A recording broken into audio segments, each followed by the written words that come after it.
May bagong 6'5 na power forward itong Magnolia Chicken Templados ngayon dahil mukhang magkakaroon sila ng isang trade nitong Phoenix Fuel Masters. Ang tinutukoy natin na makukuhang bagong power forward wingman ng Chicken Templados ay itong si Sean Manganti na matagal na rin naglalaro dito sa Fuel Masters. Ang laki ng in-improve ng game nitong si Manganti at ngayon mukhang nagka-interes ang Magnolia na makuha ito at madagdag dito sa kanilang lineup. So ang tanong ay kung sino ang magiging kapalit nito. Dahil sa ngayon, mukhang itong si Manganti ay isang backup player para dito kay Coach Jamaic Jarin ng Phoenix. Pero kung gusto siya makuha ng Magnolia, sa tingin ko, sasapat na kung si Russell Escoto magiging kapalit nito at isang second round draft pick. Kapag ganyan na nangyari, malaking bagay ito para dito sa Magnolia dahil itong si Sean Manganti ay isang two-way player. Meron siyang offensive skills at meron din ito na defense, malakas din niya sa rebounding. Kung titignan ninyo yung laro nito si Manganti, para siyang isang batang Sean Anthony. Kaya sa tingin ko yan ang dahilan at gusto siyang makuha ng Magnolia. Kung sakasakaling makuha nila ito si Sean Manganti, magiging very able na backup ito. Dito si Xavier Lucero sa power forward. At pwede rin ito na maging small forward, kapalitan naman itong si Aris Dionisio.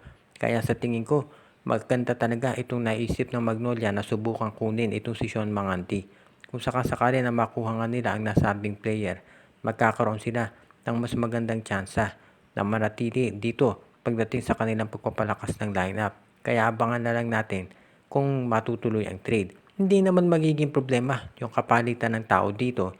Dahil kung titignan natin, ito si Sean Manganti hindi masyadong nagagamit. Kaya sapat na siguro nga kung ito si Escoto at isang second round draft pick ang ibibigay na kapalit ng Magnolia. At hindi naman malulugi ang Phoenix Fuel Masters sa ganyang klaseng trade. Itong TNT Tropang Giga ay sinusubukan niyang kausapin itong Blackwater Bossing kung magkakaroon sila ng posibleng kasunduan pagdating sa isang trade. Dahil ito raw TNT Tropang Giga nangangailangan talaga ngayon ng mga players na magagamit at ang tinitignan nila ay kumuha dito sa koponan ni Coach Jeffrey Cariaso. Ang nakikita natin dyan talagang ideal candidate ito si Christian David. Pero meron pa siguro ibang tinitignan ng TNT. Baka yung first round draft pick ng Blackwater sa susunod na season. Siyempre pagdating sa Blackwater at TNT trade, malamang marami na iisip na itong si Cedric Fairfield. Pero sa ngayon mukhang nakafocus itong TNT sa pagkuha ng isang big man dahil yan ang kinakailangan daw nila sa kanilang lineup. Free agent na itong si Kelly Williams. Kaya mukhang kinakailangan talaga nila ng center dahil mukhang hindi pa 100% itong si Poy Aram sa ngayon at si Brandon Rosser hindi makapaglalaro sa season na ito.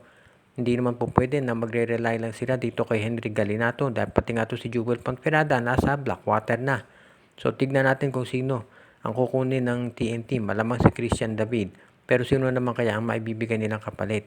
Obviously kung si Christian David ang kukunin ng TNT, hindi na sila makapagbibigay ng big man dito sa Blackwater Bossing unless meron pang isang team katulad ng Index na masama doon sa trade.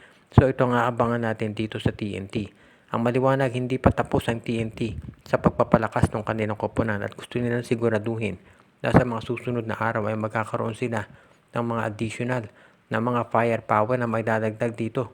Katbilang na yung mga big men, mga power forward, mga wingmen. Hindi naman kasi po pwede na puro guards lamang ang gagamitin ni Coach Chot Reyes. Kaya mukhang nakita na nga nila yan. Kaya gusto nilang kumuha ng mga additional na mga big men na maidadagdag para sa kanilang lineup.